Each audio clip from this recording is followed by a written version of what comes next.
La Catedral de Notre Dame.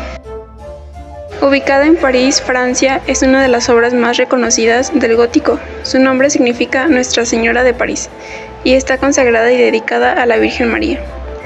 La catedral comenzó a construirse en el año 1163 y finalizó en el año 1345. Casi 2 siglos de trabajo. Generaciones enteras que vivieron al servicio de esta magnífica obra sin mayor interés que dejar el testimonio de su fe inscrito en la piedra. De eso se trata justamente el arte gótico, una ofrenda literalmente elevada al cielo.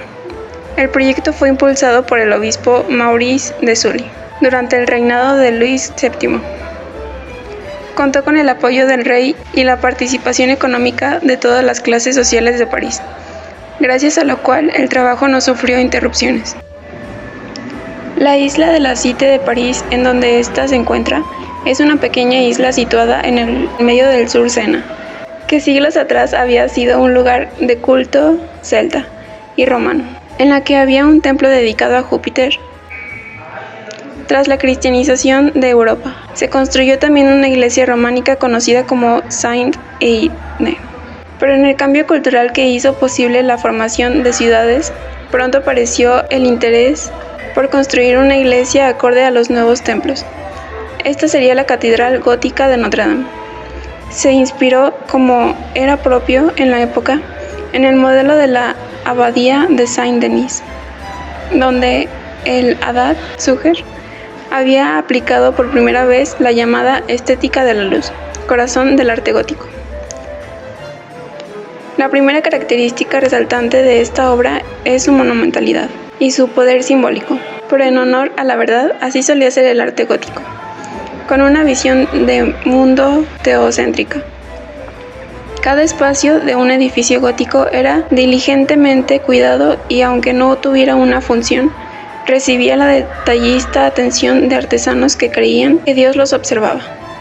No es de extrañar la profusión de detalles singulares en cada tramo, incluso aquellos inaccesibles o sin propósito definido. La mentalidad de sus constructores fue esta: darle toda la dignidad a la obra como ofrenda de Dios. Por eso el arte gótico es una oración de piedra. Esto coincidía con el nacimiento del humanismo teológico. Lo habría pasado la percepción de un Dios más próximo a la reivindicación del mundo sensible como expresión de la luz divina. Primero fueron construidos el coro y sus 2 deambulatorios, luego la nave con sus laterales, las tribunas y las bases de la fachada, y finalmente la galería alta y las 2 torres de la fachada, terminando en el año 1250, pero las obras complementarias y modificaciones fueron realizadas hasta el siglo XVIII. Durante la Revolución Francesa, el edificio fue víctima de numerosos actos de vandalismo. La aguja del siglo XIII fue desmintada y las estatuas de las galerías de los reyes y las de los portales fueron destruidas. En 1804 ocurrió su primera restauración, protagonizada por Eugène Viollet-le-Duc, quien reconstruyó la aguja e instaló las famosas gárgolas, que son uno de los elementos más curiosos de la catedral, y que su función es evacuar el agua del tejado de la catedral. La planta de la Catedral Notre Dame tiene forma de cruz latina. La nave principal tiene un total de 127 metros de largo y 48 de ancho. El transepto, particularmente corto, tiene 14 metros de ancho y 48 metros de longitud. Se distingue una nave principal y 4 laterales, para un total de 5 con doble deambulatorio. A su vez, la edificación alcanza en la aguja una altura máxima de 96 metros y una superficie total de 5.500 metros cuadrados. Cuenta con 3 pisos característicos en su alzado. El primer nivel está formado por arcos formeros apuntados sobre enormes columnas. El segundo nivel consta de una tribuna comunicada con la nave central mediante 3 vanos apuntados envueltos por otro mayor en cada tramo. Y en el tercer nivel está el claristorio con ventanales constituidos por doble vano apuntado y otro superior circular. Siendo todo hermoso y equilibrado, hay que destacar la belleza de su tribuna, concretamente sus esbeltos arcos y finas columnas. Sin embargo, esta tribuna se mantiene en Notre Dame con inercia del mundo románico o por estética, porque aquí ya no cumple funciones de sustentación. La razón es que en esta catedral de París nacen los arbotantes exteriores, un semiarco que recoge los empujes horizontales de una bóveda y los transmite hacia el siguiente contrafuerte. La escultura es de extraordinaria calidad y es de enorme importancia para conocer la iconografía y estilo de la escultura gótica europea, puesto que va a ser referencia y modelo para multitud de obras posteriores, no solo de Francia. Ello se explica porque París llegó a ser un centro de formación artística de primer orden a donde acudían aprendices de toda Europa. Después, estos artistas formados se desplazaban a otros lugares siguiendo allí el modelo de Notre Dame. Esta se ubica en el exterior del templo, en las 3 puertas de la fachada occidental, en los 2 hastiales extremos del transepto y en la Galería de los Reyes.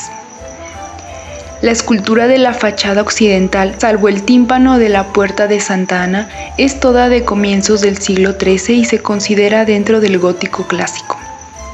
Sin embargo, la escultura de las puertas del transepto es de época algo más avanzada, por tanto, estilísticamente es diferente a la de la fachada occidental. La fachada oeste tiene 3 puertas: Puerta de Santa Ana, Puerta del Juicio Final y Puerta de la Virgen.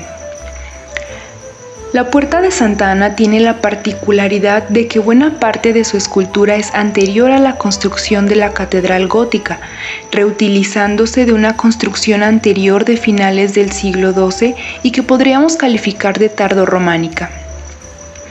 Concretamente, la parte reempleada es de un tímpano con dintel cuyo origen se desconoce. Debido a la distinta forma y tamaño de estos elementos tardorrománicos respecto al espacio del portal gótico, se tuvo que añadir en la parte superior unas esculturas de ángeles y decoración vegetal. El tímpano tiene forma semicircular con un leve apuntamiento. Está presidido por una Virgen de tradición aún románica por su hieratismo, frontalidad y la ubicación del niño en el centro de su regazo. A ambos lados hay ángeles y en los extremos del tímpano encontramos la figura de un obispo y un escriba, al lado opuesto un rey arrodillado. El registro inferior de este tímpano tardorrománico lleva el ciclo de la Natividad con las escenas de la Anunciación, Visitación y Nacimiento de Cristo. La parte inferior ya es del periodo gótico del siglo XIII y lo ocupa un friso con la historia de San Joaquín y Santa Ana. En el parteluz aparece la estatua del obispo San Marcelo alanceando un dragón. La puerta central o del Juicio Final es una puerta de principios del siglo XIII, aunque tiene radicales restauraciones y reconstrucciones del siglo XIX, especialmente en la parte inferior. Posee también 3 registros. El superior es la parte menos reconstruida del conjunto al ser la más inaccesible desde el suelo. En él aparece un Cristo mostrando las llagas de las manos. A ambos lados 2 ángeles portan los instrumentos de la pasión, mientras que San Juan y la Virgen interceden por la humanidad. Hay que recordar que la representación del Cristo humanizado en la escena del Juicio Final es típica del gótico y refuerza la idea de la naturaleza también humana de Jesús y su papel no solo como juez, sino como redentor. En el registro central se representa de izquierda a derecha los bienaventurados, mirando a Cristo, al arcángel San Miguel que se encuentra pesando las almas junto a 2 demonios que tratan de inclinar la balanza a su favor. Los condenados atados por cadenas son empujados por otros 2 diablos. El registro bajo es un friso del siglo XIX de Viollet Ledoux que reproduce los restos supervivientes de la Revolución. Muestra la resurrección de los fallecidos para que sean juzgados por Cristo, mientras ángeles en los extremos tocan las trompetas anunciadoras del juicio que va a comenzar.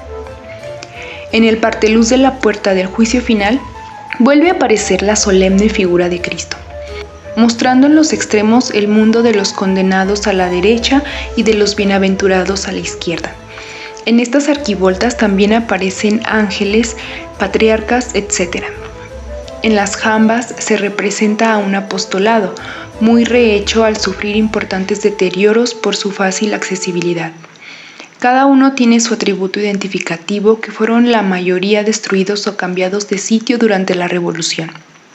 En el zócalo inferior de las jambas, por ser de gran visibilidad para los fieles, fue el lugar elegido para colocar los vicios y las virtudes, los calendarios y los signos del zodiaco. La Puerta de la Virgen es una típica portada de temática mariana. Lamentablemente fue muy mutilada durante la Revolución y reconstruida posteriormente. Está organizada en 3 registros. En el superior y presidiendo la puerta se esculpió la escena de la coronación de la Virgen.